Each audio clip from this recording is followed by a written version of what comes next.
Hello, dear students. Welcome to my class of stock market operations. So in this video, I'm going to deal with stockbrokers and what are the eligibility criteria for becoming members of stock exchange.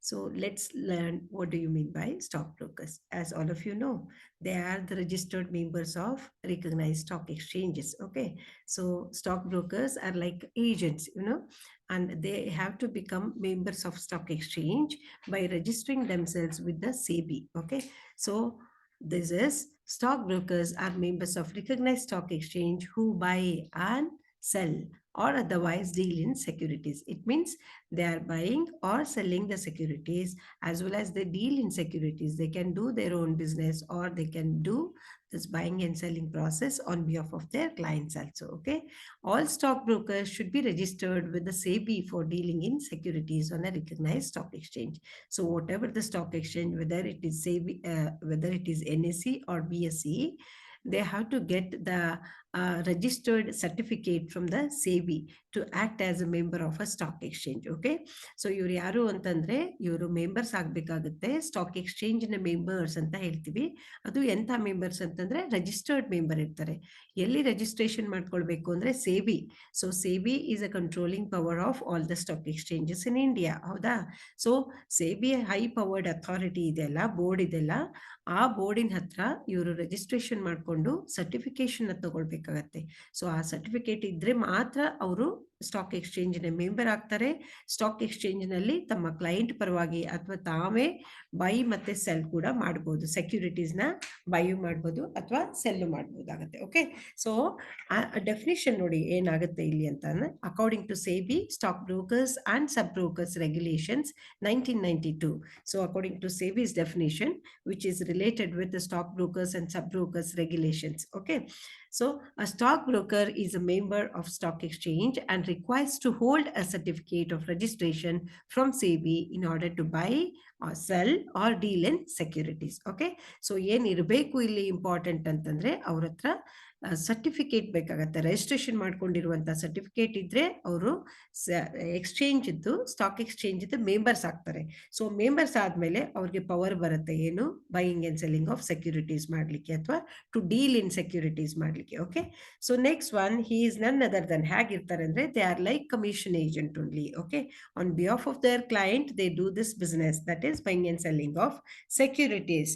ಯಾರ ಪರವಾಗಿ ಮಾಡ್ತಾರೆ ಅಂದ್ರೆ clients ಪರವಾಗಿ, investors ಪರವಾಗಿ ಅವ್ರು ಮಾಡ್ತಾ ಇರ್ತಾರೆ.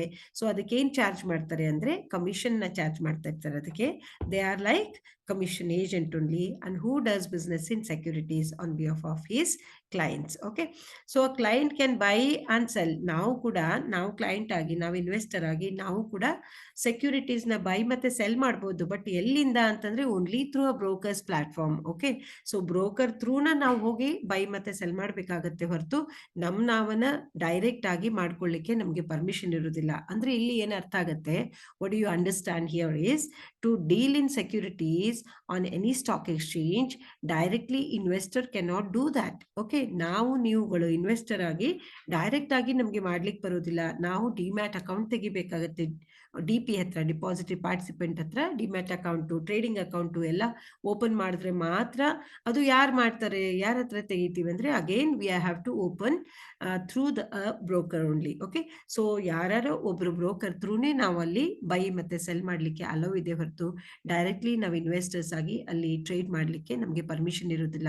ಹೂ trade over there is, who deal in securities on stock exchanges only and only the brokers. Okay, so brokers ನಮ್ಮ ಪರವಾಗಿನೂ ಮಾಡ್ಕೋಬಹುದು ಅಥವಾ ತಾವು ಕೂಡ ಮಾಡ್ಕೊಳ್ಬಹುದು.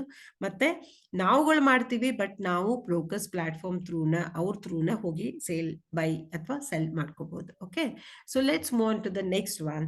ಏನಪ್ಪಾ ಅಂತಂದ್ರೆ ಕಂಡೀಷನ್ಸ್ ಇದೆ. ಸೇಬಿ ಸರ್ಟಿಫಿಕೇಟ್ ಕೊಡಬೇಕು ಬ್ರೋಕರ್ಗೆ ಅಂತಂದ್ರೆ ಕೆಲವೊಂದಿಷ್ಟು ಕಂಡೀಷನ್ಸ್ ಹಾಕಿದೆ. ಆ ಕಂಡೀಷನ್ಸ್ ಎಲ್ಲ ಫಿಟ್ ಆದ್ರೆ ಮಾತ್ರ SEBI will issue a certificate to a broker to act as a member of stock exchange. Okay, so what these are all the conditions? He holds broker holds the membership of any stock exchange, right? So stock exchange national ಲೆವೆಲಲ್ಲಿ work ಆಗ್ತಾ ಇರೋದು NSE ಮತ್ತು BSE, regional stock exchanges ಎಲ್ಲ close ಆಗಿದೆ. So ಇವ್ರು ಏನು ಮಾಡಬೇಕು, NSE ಮತ್ತು BSEದು ಮೆಂಬರ್ಶಿಪ್ನ ಪಡ್ಕೊಂಡ್ರೆ ಮಾತ್ರ ಅಲ್ಲಿ ಟ್ರೇಡ್ ಮಾಡ್ಲಿಕ್ಕೆ ಬರುತ್ತೆ. Okay, should abide to the rules, regulations and bylaws of stock exchange or stock exchanges of which he is a member. Suppose ಕೆಲವೊಂದಿಷ್ಟು ಬ್ರೋಕರ್ಸ್ NSEನಲ್ಲಿ ಮಾತ್ರ ಇರ್ತಾರೆ, BSEನಲ್ಲಿ ಮಾತ್ರ ಇರ್ತಾರೆ. ಸೊ ಯಾವ ಸ್ಟಾಕ್ ಎಕ್ಸ್ಚೇಂಜಲ್ಲಿ ಅವರು ಬ್ರೋಕರ್ ಆಗಿದ್ದಾರೋ ಅಥವಾ ಮೆಂಬರ್ ಆಗಿದ್ದಾರಲ್ಲ, ಅಲ್ಲಿದು ರೂಲ್ಸು, ರೆಗ್ಯುಲೇಷನ್ಸು, ಬೈಲಾಸ್ ಏನಿದೆಯೋ ಅದಕ್ಕೆಲ್ಲ ತಕ್ಕನಾಗಿ ಕೆಲಸ ಮಾಡ್ಕೊಂಡು ಹೋಗ್ಬೇಕಾಗತ್ತೆ. Okay, so should obtain prior permission of SEBI to continue to buy, sell or deal in securities in any stock exchange in case of any stock exchange in the status and constitution. Okay, so ಯಾವುದು stock exchange ಅಲ್ಲಿ ಅವರು trading ಮಾಡಬೇಕು ಅಂತಂದ್ರೆ ಅವರು prior permission ನ ತಗೊಳ್ಬೇಕು. ಯಾರ್ದ್ರಿ? SEBI ಅವ್ರ ಕಡೆಯಿಂದ. ನಾವು ಕಂಟಿನ್ಯೂ ಮಾಡ್ತಾ ಇದೀವಿ ಅಂದ್ರೆ ಇಯರ್ಲಿ ಅವ್ರು ಏನ್ ಮಾಡ್ಬೇಕಾಗತ್ತೆ, ರಿನ್ಯೂವಲ್ ಫೀಸ್ ನ ಕೊಟ್ಟು ಅವ್ರ ಬ್ರೋಕರ್ಶಿಪ್ ನ ಕಂಟಿನ್ಯೂ ಮಾಡ್ಕೋಬೇಕಾಗತ್ತೆ. ಅಂದ್ರೆ annual subscription will be there for this fees, right?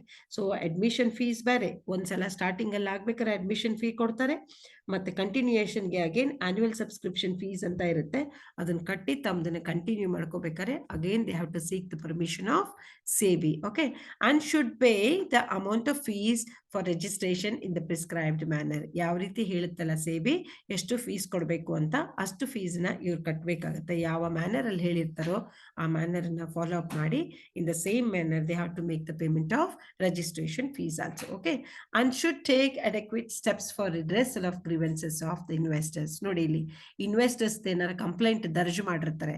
So the broker, it's the responsibility of the broker to take redressal of the grievances of investors complaint ಏನಿದೆ ಅದನ್ನ ರಿಸಾಲ್ವ್ ಮಾಡಬೇಕೆ, ಅದನ್ನ solve ಮಾಡ್ಲಿಕ್ಕೆ ಏನೇನು ಸ್ಟೆಪ್ಸ್ನ ತಗೊಳ್ಬೇಕು ಅದನ್ನ ಇನ್ ಟೈಮ್ ತಗೊಳ್ಬೇಕಾಗತ್ತೆ.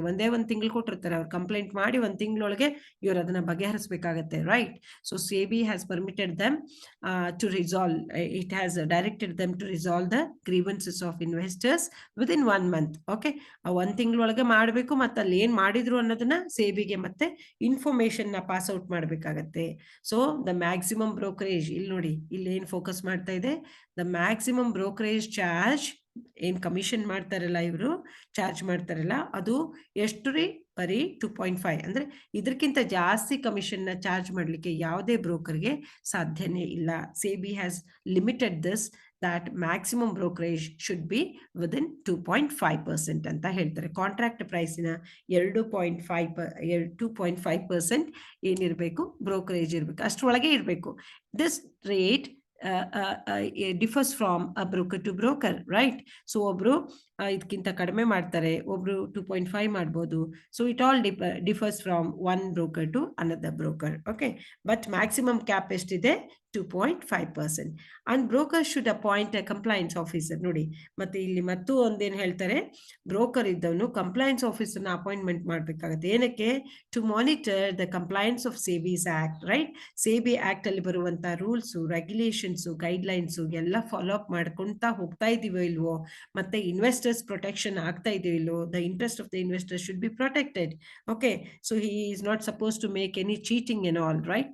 ಸೊ ಅವ್ರಿಗೆ mislead ಮಾಡೋದಾಯ್ತು, ಅವ್ರಿಗೆ ಮೋಸ ಮಾಡೋದಾಯ್ತು, ಇಂಥದ್ದು ಯಾವುದೂ ನಡೆಯೋದಿಲ್ಲ. ಅದಕ್ಕೆ ತನ್ನದೇ ಆದಂಥ ಕಂಪ್ಲೈನ್ಸ್ ಆಫೀಸರ್ನು ಕೂಡ ಅಪಾಯಿಂಟ್ಮೆಂಟ್ ಮಾಡಿಕೊಂಡು ಕಾಯ್ದೆ ಕಾನೂನಿನ ಪ್ರಕಾರ SEBI ಆಕ್ಟ್ ಅಲ್ಲಿ ಏನೇನು ರೂಲ್ಸ್ ಇದೆಯೋ ಅದೆಲ್ಲ ಫಾಲೋ ಅಪ್ ಮಾಡಿ ಫಿಟ್ ಆಗ್ತಾ ಇದೆಯಾ ನಾನು ಮಾಡುವಂತ ಬ್ರೋಕರೇಜ್ ಪ್ರಾಕ್ಟೀಸ್ ಅಲ್ಲಿ ಅಂತ ಚೆಕ್ ಮಾಡ್ಲಿಕ್ಕೆ ಕಂಪ್ಲೈನ್ಸ್ ಆಫೀಸರ್ನು ಕೂಡ ಮಾಡಬೇಕು. ಅಂದ್ರೆ these are all the conditions which are framed by SEBI to a broker. To act as a broker, he has to fulfill all these conditions. Okay, next ಬಂತು, what should be the qualifications of a broker to register himself as a broker under the stock exchanges. Okay, so ಅಲ್ಲಿ registration ಮಾಡ್ಕೊಳ್ಳೋದು SEBIಗೆ, ಆದ್ರೆ stock exchange ಅಲ್ಲಿ broker ಆಗಬೇಕು ಅಂತಂದ್ರೆ ಅವನಿಗೆ ಯಾವ qualifications ಬೇಕಾಗುತ್ತೆ ಅಂದಾಗ ಇಲ್ಲಿ ಕೆಲವೊಂದಿಷ್ಟು ಎಜುಕೇಶನಲ್ ಕ್ವಾಲಿಫಿಕೇಶನ್ ಹೇಳ್ತಾರೆ, ಏಜ್ ರಿಲೇಟೆಡ್ ಹೇಳ್ತಾರೆ, ಮತ್ತೆ ಅವನು ಬ್ಯಾಂಕ್ರಪ್ಟ್ ಆಗಿರಬಾರ್ದು, ಏನೇನು ಹೇಳ್ತಾರೆ ನೋಡೋಣ. Okay, so he must be on Indian citizen, right? So ಅವನು ಇಂಡಿಯನ್ ಆಗಿರ್ಬೇಕು ಒಂದೇದ್ದು,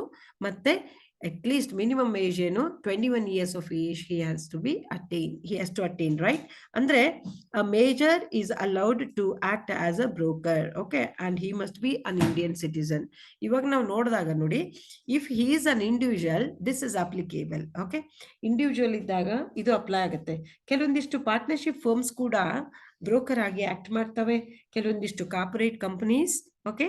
So companies are also called as brokers, and partnership firms are also acting as brokers. So when this is the case, ಅಲ್ಲಿ ಇರುವಂತ partner ಇರ್ತಾನಲ್ಲ, partnership firm is a broker ಅಂತ ಇಟ್ಕೊಳ್ಳಿ ಇವಾಗ. So if a partnership firm is a broker and the partner's age is taken into consideration, and that partnership age ನ consider ಮಾಡ್ತಾರೆ, ಮತ್ತೆ Indian citizen ಅಂತ ಅಪ್ಲೈ ಆದಾಗ ದಿಸ್ ಪಾರ್ಟ್ನರ್ಶಿಪ್ ಆಕ್ಟ್ ಅಡಿಯಲ್ಲಿ ಈ ಪಾರ್ಟ್ನರ್ಶಿಪ್ ಫರ್ಮ್ ಅನ್ನ ಎಸ್ಟಾಬ್ಲಿಷ್ ಮಾಡಿರ್ಬೇಕು ಅಂತ ಕಂಡೀಷನ್ ಬರುತ್ತೆ, okay. And if it is a company, corporate form of organisation, broker ಇದ್ದವನು ಇಂಡಿವಿಜುವಲ್ ಇಲ್ಲ, ಕಂಪನಿ ಇದೆ. ಸೊ ಆವಾಗ ಏನಪ್ಪಾ ಏಜ್ ಯಾರಿಗೆ ಅಪ್ಲೈ ಆಗುತ್ತೆ ಅಂತಂದಾಗ the directors of the company, right. So ಅಲ್ಲಿರುವಂತ ಡೈರೆಕ್ಟರ್ ಇರ್ತಾರಲ್ಲ, ಅವರು 21 ವರ್ಷದಕ್ಕಿಂತ ದೊಡ್ಡವ್ರು ಇರಬೇಕು ಅಂತ ಒಂದು. ಇನ್ನೊಂದು ಇಂಡಿಯನ್ ಇರಬೇಕು ಅಂತಂದಾಗ ಇದು ಕೂಡ ಕಂಪನೀಸ್ ಆಕ್ಟ್ 2013 ಅಡಿಯಲ್ಲೋ ಅಥವಾ ಕಂಪನೀಸ್ ಆಕ್ಟ್ 1956 ಅಡಿಯಲ್ಲೋ ಆ ಬ್ರೋಕರೇಜ್ ಫರ್ಮ್ ಎಸ್ಟಾಬ್ಲಿಷ್ ಆಗಿರ್ಬೇಕಾಗತ್ತೆ, ಕಾರ್ಪೊರೇಟ್ ಫಾರ್ಮ್ ಎಸ್ಟಾಬ್ಲಿಷ್ ಆಗಿರ್ಬೇಕಾಗತ್ತೆ, ಓಕೆ. ಸೊ ಫಸ್ಟ್ ಒನ್ ಅರ್ಥ ಆಯ್ತು ಎಲ್ಲರಿಗೂ, ಇಂಡಿವಿಜುವಲ್ ಇದ್ರೂ ಆಯ್ತು ಅಥವಾ ಕಂಪನಿ ಫಾರ್ಮ್ ಇರ್ಬೋದು, ಪಾರ್ಟ್ನರ್ಶಿಪ್ ಫಾರ್ಮ್ ಇರ್ಬೋದು, right. So he must be an Indian citizen, and 21 years of age should have to be completed by him, okay. Second condition ಏನು ಅಂದ್ರೆ he should not be a bankrupt, okay. So ದಿವಾಳಿ ಕೋರನಾಗಿರಬಾರ್ದು. It means if when a person is unable to meet his dues, ಅವ್ನು ಕೊಡಬೇಕಾಗಿರೋ ಹಣನ ಕೊಡಕ್ಕಾಗಲ್ಲ. ಯಾಕೆ ಅಂತಂದ್ರೆ assets are not there, everything is exhausted, right. ಅವನಲ್ಲಿ ಇರುವಂತಹ ಆಸ್ತಿ ಪಾಸ್ತಿ ಎಲ್ಲ ಎಕ್ಸಾಸ್ಟ್ ಆಗಿರುತ್ತೆ, ಬಟ್ ಲಯಬಿಲಿಟಿ ಸಿಕ್ಕಾಪಟ್ಟೆ ಇರುತ್ತೆ, ದುಡ್ಡು ಕೊಡಬೇಕಾಗಿರೋದು ಸಾಕಷ್ಟು ಇರುತ್ತೆ. ಆ ಟೈಮಲ್ಲಿ ಅವನಿಗೆ ಬ್ಯಾಂಕ್ರಪ್ಟ್ ಅಂತ ಹೇಳ್ತೀವಿ. When he is unable to make the payment of his liabilities or dues, at that time that person is bankrupt ಅಂತ ಹೇಳ್ತೀವಿ, ಓಕೆ. ಸೊ ಈ ಬ್ರೋಕರ್ ಆಗುವಂತವನು ಬ್ಯಾಂಕ್ರಪ್ಟ್ ಆಗಿರಬಾರ್ದು, and he should not be compounded with creditors. It means he should not compromise with the creditors to make less amount of payment, right. So ಕೊಡಬೇಕಾಗಿರುವ ದುಡ್ಡಿನಕ್ಕಿಂತ ಕಡಿಮೆ ಕೊಟ್ಬಿಟ್ಟು full settle ಆಗಿದೆ ಅಂತ ಹೇಳಿ ಮಾಡ್ತಿರ್ತಾರಲ್ಲ, ಕಾಂಪ್ರಮೈಸ್ ಮಾಡ್ತಿರ್ತಾರೆ, ಅಂಥದ್ದೇನು ಮಾಡಿರಬಾರ್ದು. He should not be compounded with creditors, and next he should not be a defaulter of any stock exchange. ಯಾವುದೇ ಸ್ಟಾಕ್ ಎಕ್ಸ್ಚೇಂಜ್ ಅಲ್ಲಿ ಅವನು ಡಿಫಾಲ್ಟರ್ ಕೂಡ ಆಗಿರಬಾರ್ದು ಅಂತ ಇಲ್ಲಿ ಕಂಡೀಷನ್ ಬರುತ್ತೆ. ಅಂದ್ರೆ ಅಲ್ಲಿ ಏನಾರ ಹಣ ಪಡ್ಕೊಂಡಿದ್ರೆ, so if he has taken a loan, at that time he should, whatever the amount he has to pay, that should be paid in time. If he fails to make the payment of that dues, and then he is called as defaulter, okay. Broker should not be a defaulter of any stock exchange, and he should not have any other business other than that of a broker in securities. It means he has to devote his all time in brokerage firm itself, right. So ಏನು business ಮಾಡ್ತಾ ಇದ್ದಾನಲ್ಲ, brokerage firm ನ ನಡ್ಸ್ಕೊಂಡು ಹೋಗ್ತಾ ಇದ್ದಾನೆ, ಅದರಲ್ಲೇ ತನ್ನ ಟೈಮನ್ನ ಹಾಕ್ಬೇಕು ಹೊರತು ಮತ್ತೆ ಅದನ್ನ ಬಿಟ್ಟು ಬೇರೆ ಬಿಸ್ನೆಸ್ ನ ಮಾಡೋ ಹಾಗಿಲ್ಲ.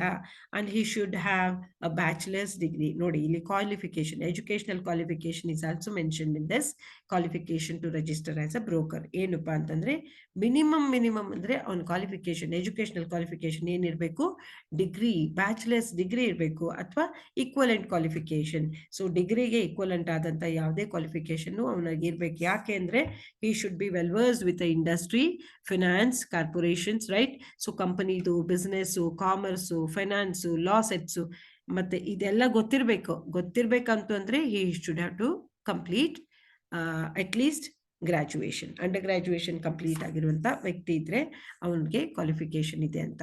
ಸೊ ಈ ಎಲ್ಲ ಕ್ವಾಲಿಫಿಕೇಶನ್ಸ್ ಅಷ್ಟೇ ಅಲ್ಲದೆ other points are also very important. ಯಾವಾಗ ಅಂತಂದ್ರೆ apart from individual, a corporate or any institution members can also become brokers. So ಆಗ್ಲೇ ಹೇಳಿದೆ ಅಲ್ಲ, ಅಂದ್ರೆ ಇಂಡಿವಿಜುವಲ್ಸ್ ಅಷ್ಟೇ ಅಲ್ಲ, corporate form of organisations, some of the institutions and partnership firms can also become members of any stock exchange, and they can act as brokers also, okay. And brokers will be selected. ನೋಡಿ selection committee ಅಂತ ಇರುತ್ತೆ stock exchange ಗಳಲ್ಲಿ. ಆ selection ಕಮಿಟಿನವರು phase wise ಇವ್ರನ್ನ selection ಮಾಡ್ತಾರೆ. ಹೇಗೆ ಅಂದ್ರೆ brokers will be selected by the selection committee of the stock exchange, considering what are the things first one qualifications. ಏನೇನು ಕ್ವಾಲಿಫಿಕೇಶನ್ಸ್ ಇರಬೇಕು ಅಂತ ಇಷ್ಟೊತ್ತು ನೋಡಿದ್ರೆ ಅಲ್ಲ, ಇಂಡಿಯನ್ ಸಿಟಿಸನ್ ಆಗಿರಬೇಕು, 21 ಇಯರ್ಸ್ ಕಂಪ್ಲೀಟ್ ಆಗಿರಬೇಕು, ಮಿನಿಮಮ್ ಎಜುಕೇಷನಲ್ ಕ್ವಾಲಿಫಿಕೇಶನ್ ಡಿಗ್ರಿ ಆಗಿರಬೇಕು, ಓಕೆ, ಮತ್ತು ಅವನು ಡಿಫಾಲ್ಟರ್ ಆಗಿರಬಾರ್ದು ಅಂಥದ್ದೆಲ್ಲ ನೋಡಿದ್ವಲ್ಲ. ಸೊ ಇದೆಲ್ಲ ಇಲ್ಲಿ ಅಪ್ಲೈ ಆಗುತ್ತೆ. Considering their qualifications and experience in the field of finance ಅವರ ಸ್ಟಾಕ್ ಮಾರ್ಕೆಟ್. ಓಕೆ, ಎಕ್ಸ್ಪೀರಿಯನ್ಸನ್ನ ಚೆಕ್ ಮಾಡ್ತಾರೆ, ಅವರ ಫೈನಾನ್ಷಿಯಲ್ ಸ್ಟೇಟಸ್ನ ನೋಡ್ತಾರೆ, and their performance in the written test, right? They have to undergo a written test to act as a broker. Okay, stock ಎಕ್ಸ್ಚೇಂಜಿನ broker ಆಗಬೇಕು ಅಂದರೆ ಒಂದು ರಿಟನ್ ಟೆಸ್ಟ್ ನಡೆಸ್ತಾರೆ. ಆ ರಿಟನ್ ಟೆಸ್ಟ್ ಅಲ್ಲಿ ಆ ಪರ್ಫಾರ್ಮೆನ್ಸ್ ಚೆಕ್ ಮಾಡ್ತಾರೆ. ಕೊನೆಗೆ he has to go through an interview also. So considering all these parameters, brokers are selected by a selection committee. Okay, so this is what the total qualification ಆಯಿತು. ಮತ್ತೆ ಯಾವ ರೀತಿ ನಾವು ಯಾರನ್ನ ನಾವು ಬ್ರೋಕರ್ ಅಂತ ಹೇಳ್ತೀವಿ ಅನ್ನೋದನ್ನ ಮೀನಿಂಗನ್ನ ಕಲ್ತ್ವಿ.